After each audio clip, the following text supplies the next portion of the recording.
Internet's new favorite anti-hero has arrived, but it is not just his killer smile that caught everyone's attention. Luigi Mangione, better known as the man who gunned down United Healthcare CEO Brian Thompson, is at the center of a digital firestorm, embodying the raw, unfiltered rage of a society fed up with corporate greed. Was this a cold-blooded murder or a symbolic strike against a system that prioritizes profits over people? You're watching Statecraft with me, Geeta Mohan.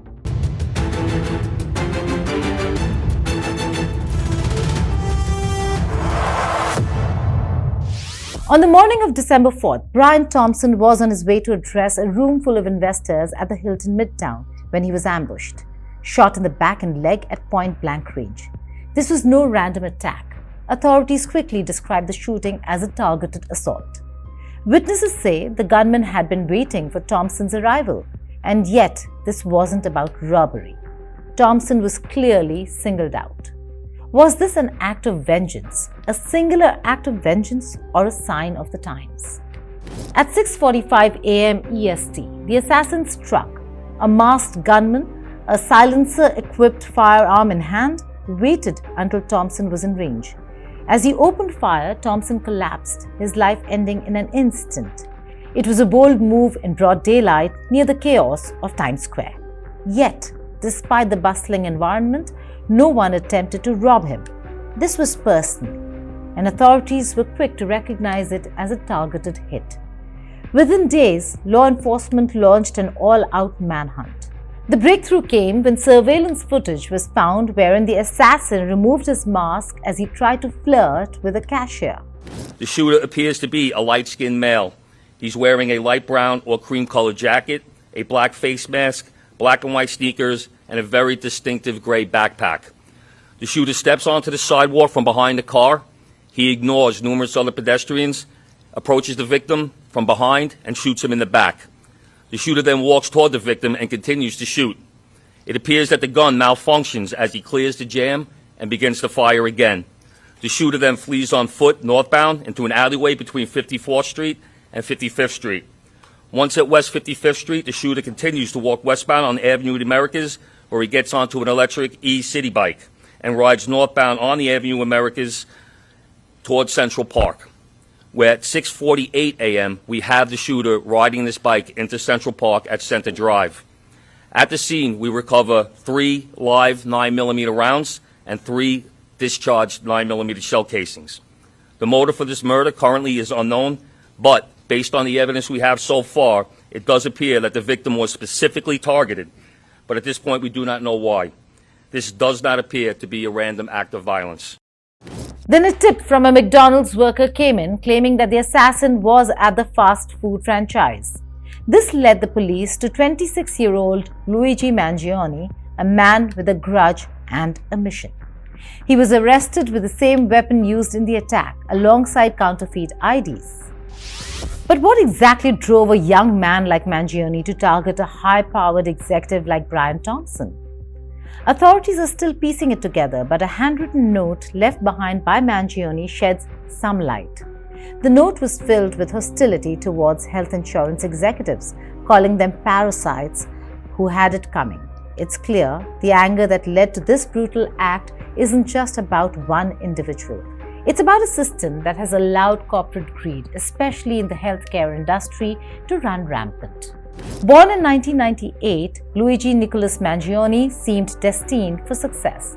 Hailing from a prominent Maryland family, Mangione grew up surrounded by wealth and influence. His grandfather, Nick Mangione Sr., was a celebrated real estate developer, and his parents, Louis and Kathleen Mangione, maintained the family's legacy through various business ventures, including healthcare facilities and country clubs. The Mangione's status afforded Luigi access to exclusive educational institutions.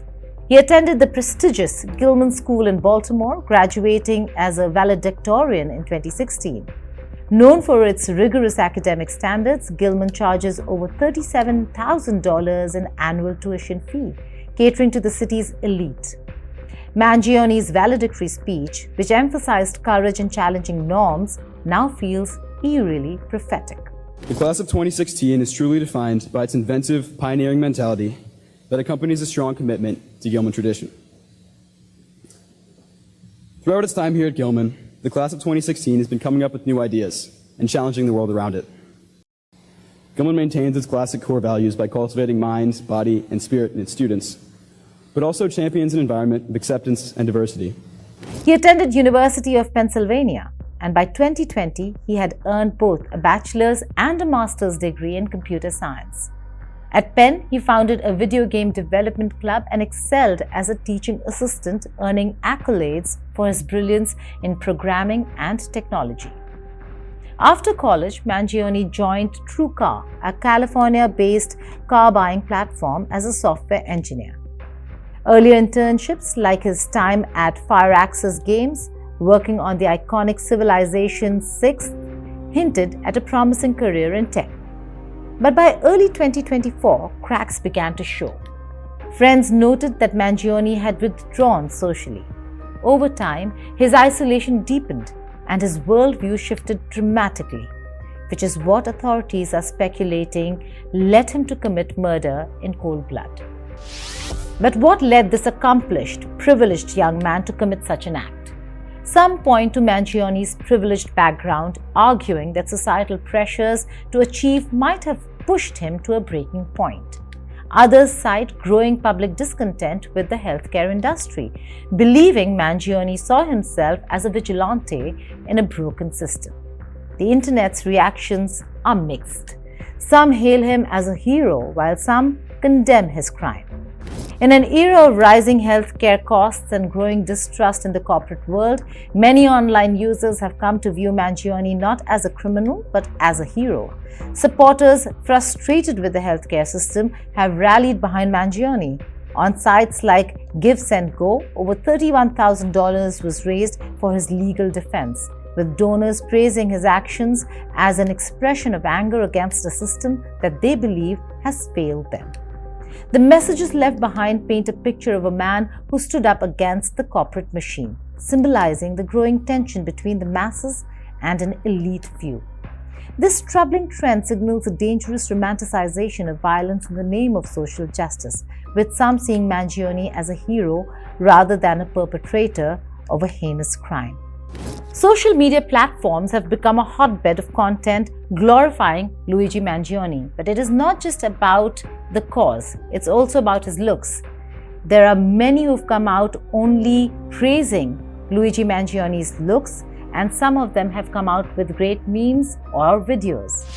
TikTok in particular has been flooded with videos featuring dramatic montages of Mangione, often set to rebellious anthems or brooding music. But he's not just a modern Robin Hood. He's also become a heartthrob, with many of them putting out videos of how they're absolutely smitten by his looks. The sentiment isn't confined to TikTok. On Instagram, the same kind of edits run rampant. There are Twitter threads debating whether Mangione's actions, though undeniably violent, were born out of a collective rage against corporate greed, particularly in the healthcare industry. But not everyone agrees with this narrative. Critics say the internet's obsession with Mangione is dangerous, as it romanticizes him and downplays the tragedy of Brian Thompson's death and his family's loss. Social media personality Ben Shapiro also weighed in on this trend, pointing to a culture that glorifies violence as a response to injustice. The debate has sparked broader conversations about how social media shapes public opinion and fuels divisive narratives. Across social media, Mangione has been transformed into a viral anti-hero or an international crush. Videos on TikTok and Instagram urge viewers to never snitch on Mangione, accompanied by hashtags like Free Luigi and CEO Hunter. What's more disturbing is the tone. Many posts treat the incident less as a tragedy and more as an act of rebellion, with users romanticizing Mangione's actions as if they were part of a cinematic resistance.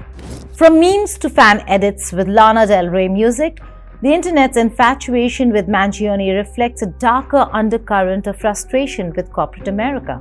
It raises a critical question. Are these viral trends an indictment of systemic issues, or are they dangerously normalizing violence as a form of protest? This is a question we leave with you. Thank you for watching Statecraft. Goodbye and take care.